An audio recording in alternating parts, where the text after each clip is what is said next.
بیت الله چا جوړ کړی دی اول او بیا چا الی اخره کوم ځای ته راغلی نو کعبه یعنی بیت الله دا اول ملائکو د الله تبارک وتعالى په حکم باندې جوړ کړی دی بیت الله اول ملائکو جوړ کړی دا هغې نه وروسته بیت الله شریف آدم علیه السلام جوړ کړی دا هغې نه وروسته بیا چې کله وران شنو دا بیت الله شریف چې دی نو شیس علیه السلام جوړ کړ بیا دا هغې نه وروسته چې خراب شو وران شنو بیا ابراهیم علیه السلام جوړ دا هغې نه وروسته بیا بیت الله شریف وران شو نو بیا عمالقه راولګېده او عمالقه دا جوړ کړو بیت الله د هغې نه وروسته بیت الله بیا وران شو نو د عمالقو نه وروسته بیا بنو جرهم جوړ کړو بنو جرهم چې کله جوړ کړو د هغې نه وروسته بیا وران شوی نو بیا چې دی نو قصی جوړ کړی دا یو بادشاه هغه جوړ کړی دی د هغه نه وروسته بیا وران شوی دی نو بیا قریشو د نبی علیه السلام د پیدایش نه مخکې جوړ کړی نبی علیه السلام بعثت لا نه شوی چې قریشو بیت الله شریف جوړ د هغې نه وروسته بیا عبدالله ابن زبیر رضی الله تعالی عنہ جوړ کړی د هغې نه وروسته بیا حجاج ابن یوسف هغه راولګېدو دا بیت الله وران کړو او دوباره بیا جوړ کړو نو آخر کې چې جوړ کړی دی دا حجاج ابن یوسف جوړ کړی دی وی چې دا زه هغه په زړه طریقه باندې جوړوم چې ابراهیم علیه السلام څنګه جوړ کړی و عبدالله ابن زبیر رضی الله تعالی عنہ دا جوړ کو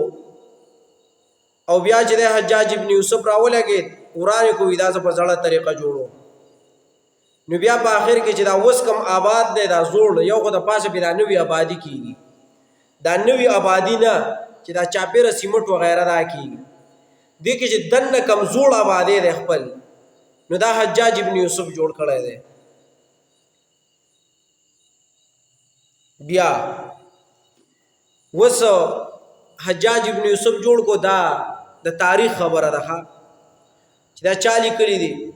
نو دا په تاریخ مکه کې شته تاریخ مکه هغې لیکلي دي او روح المعانم لیکلي دي او ابو حیان او نور مفسرین هم نقل کړي دي او دلیل په اولیت مطلقه باندې حدیث ده امام بخاری او د مسلم او د احمد ده چې دا اولیت مطلقه ده نو په دې باندې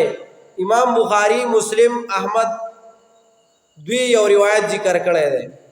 دا ابو ذر رضی الله تعالی عنہ نه چې د نبی علیه السلام نه تاسو کو چې کم جمعات کم مسجد اول جوړ کړی شوی دی نو نبی علیه السلام وته وی چې مسجد حرام اول جوړ شوی دی بیت الله بیا ورپسې چې دی نو مسجد اقصی جوړ شوی دا روایت امام بخاری مسلم احمد وغیرہ ذکر کړي دویم قول دا دی چې دا اولیت مقیده ده یعنی د قبله په حیثیت سره دا اول کور دی د دې کعبه نه مخکې نوري کوټیم جوړې شوی وي کعبه لا نه جوړه شوی چې نوري کوټیم جوړې شوی وي دا غې نه وروسته بیا دا مسجد حرام دا کوټه جوړه شو بیت الله دا نو دا چې اول دا نو د دې وجنه اول دا چې په عبادت او په ثواب کولو کې دا اول دا په عبادت او ثواب کولو کې اول دا د دې وجنه دې تسوي الله ذکر وی چې ان اول بیت وضع للناس چې دا د ټولو نه اول مقرر شوی د عبادت لپاره د دې نه مخکې نور کوټیم جوړی شوی لیکن مقرر شوی د عبادت او د طواف لپاره سره دا لومبه ده د دې نه مخکې بل څه نه وضع شوی